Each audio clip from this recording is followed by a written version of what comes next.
In this part, you'll learn how to show an additional button if there are more than 3 comments in a post.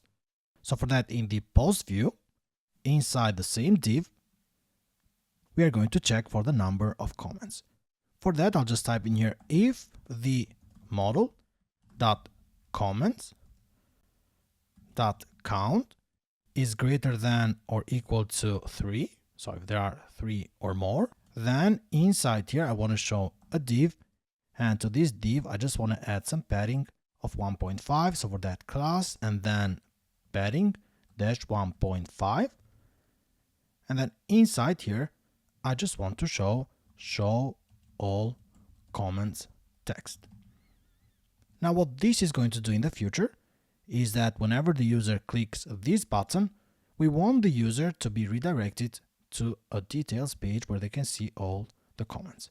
So for now, I just put it inside an A tag. Another change we need to add is that here on the for each, we want to load only the latest 3 comments. For that, I'll just type in here dot order by descending, and I want to order them by the date created. And I want to take just the last 3 comments. And what this take method does is that it checks if there are more than 3. If there are, it's going to get just 3. But if there are 2 comments, for example, in that case, it's just going to get the 2 comments. This is all we need to do. Now let us just save the changes. I'm just going to run the app.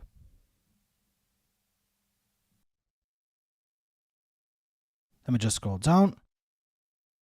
In here now you can see that we have just 3 comments and we have the show all comments button, which for now, it just doesn't do anything.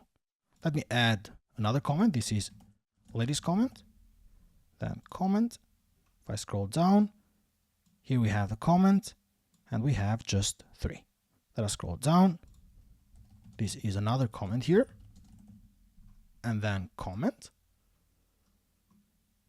You can see that we have just 1 comment. The comment is in here, and we don't have the show all comments button because we don't have more than 3.